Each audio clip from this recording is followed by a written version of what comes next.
बेचना चाहते हैं। उन्होंने राम का सौदा किया, उन्होंने राम की शिलाओं को जिन पर राम लिखा था उनको बेचा, उन्होंने रामचंद्र भगवान की खड़ाओं तक को बेचा। अब उन्होंने राम को बेचा, अब काशी पहुंच गए और गंगा को बेचेंगे।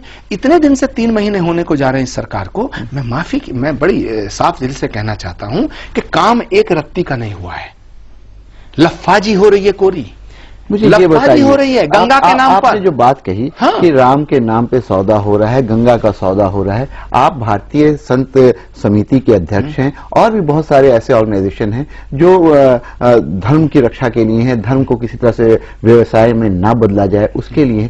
आप लोग विरोध क्यों नहीं करते? आप लोग जनता के सामने क्यों नहीं बताते? ये आपने मुझसे जो पूछा है, जो मेरा जवाब है, ये अपने आप में एक विरोध है।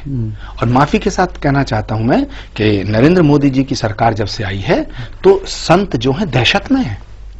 संत दहशत में क्या मतलब? संत दहशत में है और जो संत सच बोल रहा है वो इनके निशाने पे है, वो इनके निशाने पे है। ये देश केवल इसकी खूबसूरती पता क्या है? इसकी खूबसूरती ये है कि यहाँ मोहम्मद रफी गीत गाता है कि बड़ी देर भई नंदलाला तेरी राह तकें ब्रजवाला।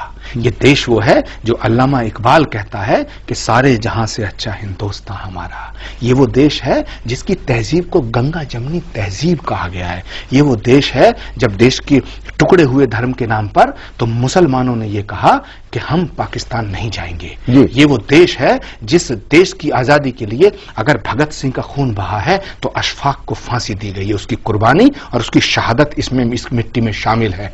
अशफाक उल्लाह खां से जब पूछा अंग्रेज ने कि तुम्हारी आखिरी ख्वाहिश क्या है, उसने कहा कि कुछ आरजू नहीं गरारजू तो ये है लाकर जरा सी रख दो खाके वतन कफन में।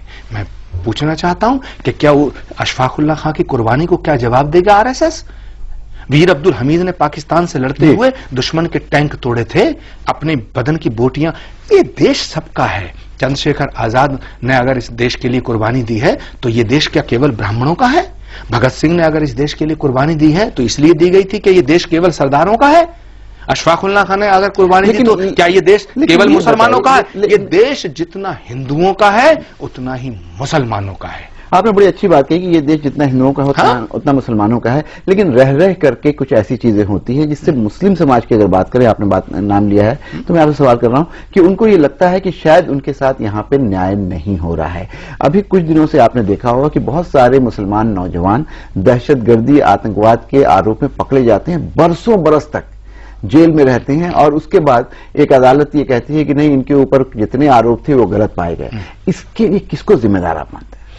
देखिए, ये एक इंटरनेशनल साजिश है। अमेरिका किसी कीमत पे नहीं चाहेगा कि भारत और पाकिस्तान के रिश्ते मजबूत हों, पहली बात। दूसरी बात है, हमारे कुछ लोग भोले हैं, उनकी शराफत का नाजायज फायदा उठाया जाता है।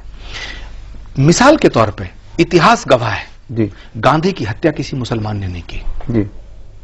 इंदिरा गांधी की छाती को छलनी किसी मुसलमान ने नहीं किया। राजीव गांधी के टुकड़े किसी मुसलमान ने नहीं किए। बेअंत सिंह की हत्या किसी मुसलमान ने नहीं की।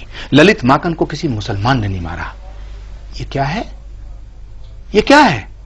जहां तक सवाल है कि मुसलमान आतंकवादी हो रहे हैं तो मुसलमानों के अंदर अगर जो इनोसेंसी है और उसका फायदा उठा करके वो एक इंटरनेशनल साजिश का शिकार हो रहे हैं। लेकिन मैं इस बात को मानने को तैयार नहीं हूं कि केवल मुसलमान आतंकवादी है। ये जितने नाम मैंने गिनाए हैं तो ये क्या आतंकवाद नहीं था?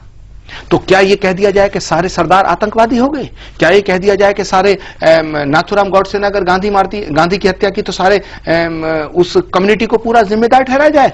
आतंकवाद और अपराध कोई कम्युनिटी नहीं करती है, ये व्यक्ति इंडिविजुअल करता है। ये व्यक्ति करता है। लेकिन जो व्यक्ति करता है वो अगर मुसलमान है तो उसको सजा दी जाए, उसे आतंकवादी माना जाए।